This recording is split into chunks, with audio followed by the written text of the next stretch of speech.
Media, you should have found these witnesses. You need to do your job. Now you see them out here. Do your job.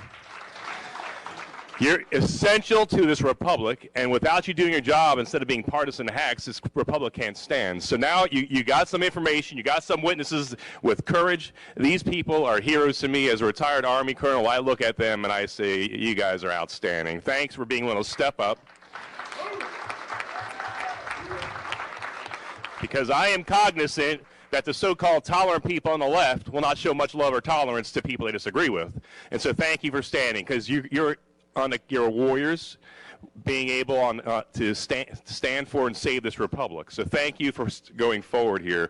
I mean, indeed, I started this off quoting from John Adams. We are in Adams County. You know, facts are stubborn things. There's a lot of hard facts out there, and guess what? As history and change in 1863 in Gettysburg, back then, it's July 1st, 2nd, and 3rd. So on this day, history is changing for our country and state back at Gettysburg once again.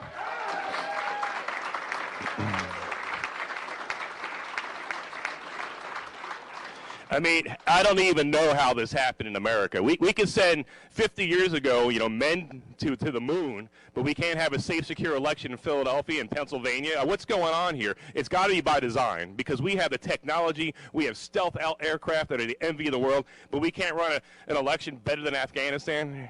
Congressman Perry, you and I were in Afghanistan, and I don't know how in the heck Afghanistan has more secure, safe elections than Pennsylvania does. I mean, beam me up, Scotty. There's no sign of intelligent life anywhere. Really? We move heaven and earth with American dollars to secure elections in Iraq and Afghanistan and elsewhere. We can't do it in our own state. It's by design. There's people in Pennsylvania not interested in safe, secure elections, and we have to correct this. There's two things that need to happen. First off, we need to make sure the real winner is sent forth from this presidential election. And number two,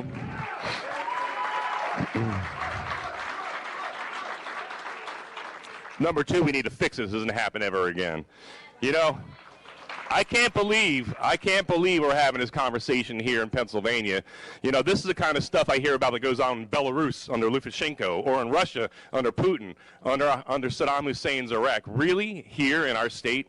I mean, this is disgusting to me. You know, I watched when I was doing strategy in Russia, you know, Putin's people stuffing ballot boxes, the same thing that happened in Pennsylvania. When I saw that 15, 20 years ago, I was like, well, thank God we're not like that. What happened? What happened? And we're not going to let it stand.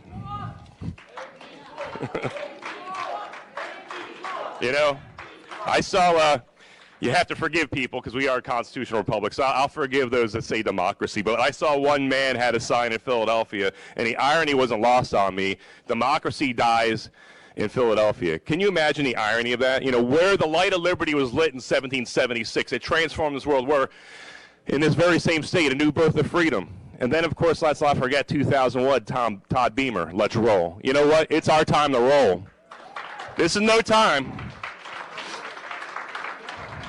You know, democracy can die in darkness, in dark rooms with no transparency and accountability. We're shining light on this darkness here. We're going to take our state back. We're not standing aside in this hour.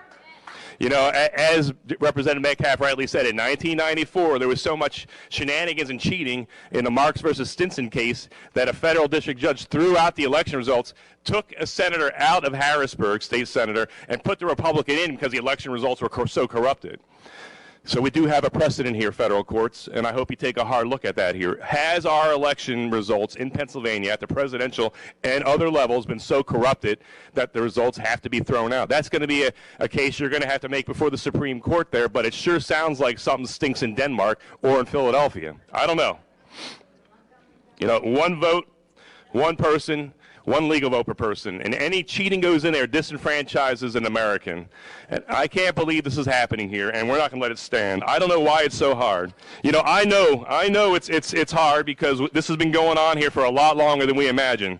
But in Galatians 6:9, we're told by St. Paul, grow not weary doing good, because in due time you'll reap your harvest. We're going to reap our harvest.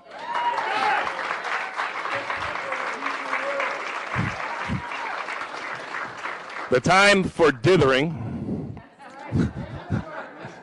dithering and deliberation is over. It's time for decisive action. We have to protect our Commonwealth and our nation, the eyes of the world are upon us, and let's turn the Commonwealth of Pennsylvania from a laughing stock to the pride of the world once again, as we have always had been and need to be again.